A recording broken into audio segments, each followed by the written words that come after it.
अवधूत चिंतन श्री गुरुदेव दत्त. योगीराज गुळवणी महाराज. गुळवणी महाराजांचा जन्म 23 डिसेंबर 1886 गुरुवार या दिवशी झाला. त्यांचे पूर्ण नाव वामन दत्तात्रय गुळवणी. त्यांनी हायस्कूलमध्ये चित्रकला शिक्षक म्हणून काम केलं. नृसिंहवाडीला टेंबेस्वामी यांचा मुक्काम होता. वामनराव त्यावेळी कोल्हापूरला होते.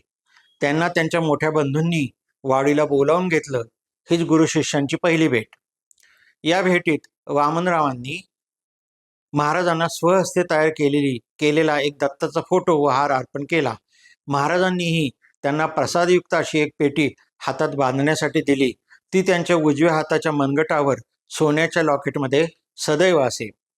पवनीच्या चातुर्मासात वामनरावांना महाराजांच्याकडून अनंत चतुर्दशीच्या शुभ दिवशी अनुग्रह मिळाला.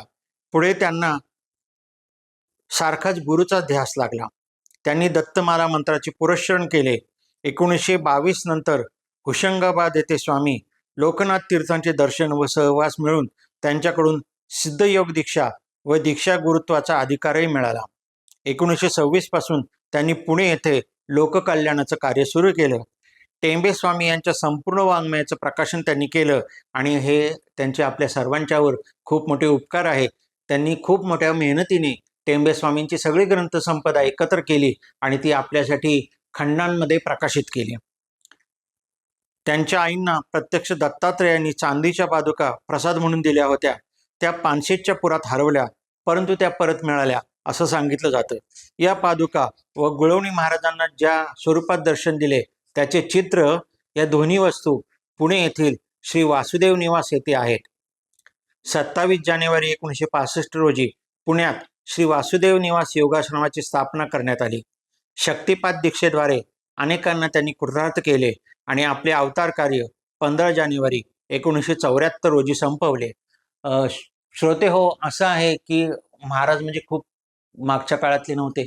74 साली त्यांचं पुण्यस्मरण झालं आहे. तर आपल्यापैकी बहुतेक जण जे आता जे हयात आहेत तर त्यांना सर्वांना काही गुळवणी महाराजांचं प्रत्यक्ष दर्शन घेतलं असेल, काहींना गुळवणी महाराजांचा प्रत्यक्ष सहवास लाभला असेल. आणि गुळवणी महाराजांचे फार मोठं कार्य की त्यांनी शक्तिपात दीक्षा सुरू केली आणि शक्तिपात दीक्षेद्वारे त्यांनी अनेकांना त्याच्यानंतर तिथे अनुग्रह दिलेला आहे. आणि शक्तिपात दीक्षेद्वारा त्यांनी खूप मोठा समाज जो आहे, हा खूप मोठा समाज हा त्यांनी दत्तात्रेयांच्या संप्रदायामध्ये वळवलेला आहे किंवा दत्त संप्रदायाला खूप मोठी बळकटी देण्याचं कार्य हे गुळवणी महाराजांनी शक्तिपात दीक्षेद्वारा केलेले आहे. आणि नंतर त्यांच्यानंतर जे काही कोणी उत्तराधिकारी झाले त्या सर्वांनीच मग हा शक्तिपात दीक्षेचा जो अनुग्रहाचा जो एक घटक होता तो घटक पुढे सुरू ठेवलेला आहे. आणि त्याच्यामध्ये आणखीन एक महत्त्वाचं ठळक नाव आहे, ते म्हणजे मामासाहेब देशपांडे.